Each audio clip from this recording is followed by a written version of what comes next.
श्रीमद् भगवद गीता अध्याय 10 विभूति योग श्लोक 20। अहमात्मा गुडाकेश सर्वभूताशयस्थितः अहमादिच्छमध्यं च भूतानामन्त एव च।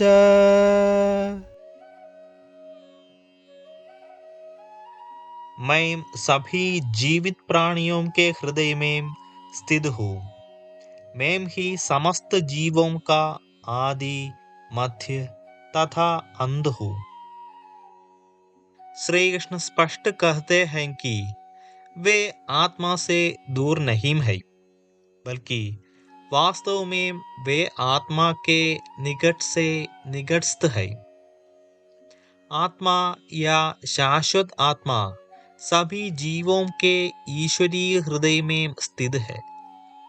वेदों में वर्णन है, यह आत्मानि तिष्ठति, अर्थात भगवान हम सभी जीवों की आत्मा में स्थित है।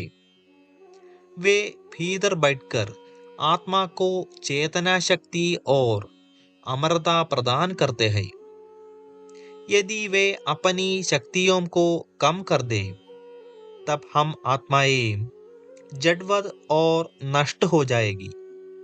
इसलिए हम जीवात्माएं अपनी स्वयं की शक्ति से अविनाशी और चेतन नहीं होती, अपितु परम चेतन और अविनाशी भगवान की कृपा से चेतन रहती है।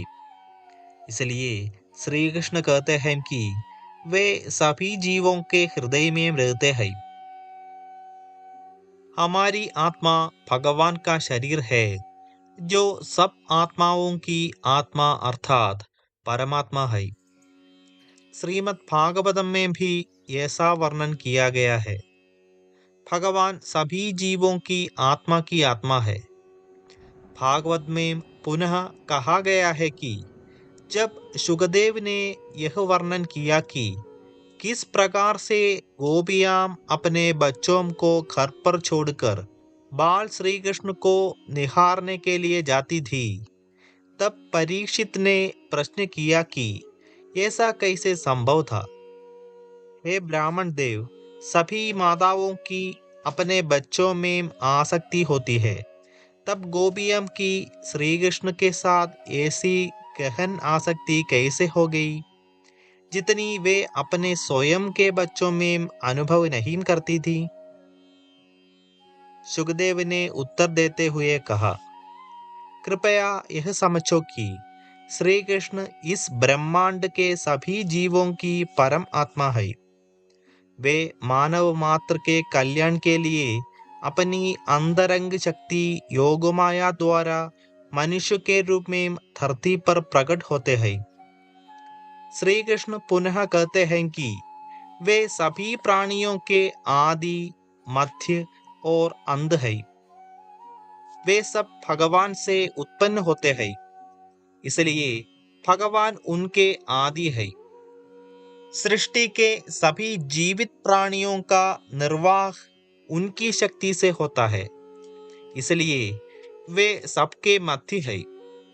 और जो मुक्ति प्राप्त कर लेते हैं, वे उनके दिव्य लोक में उनके साथ सदा के लिए रहने आ जाते हैं। इसलिए भगवान सभी जीवों के अंत भी है। वेदों में प्रदत्त भगवान की विभिन्न परिभाषाओं में से एक वर्णन इस प्रकार है।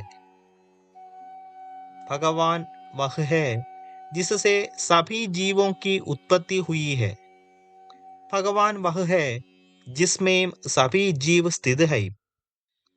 भगवान वह है जिसमें सभी जीव लीन हो जाएंगे। आगे हम विस्तार से चर्चा करेंगे।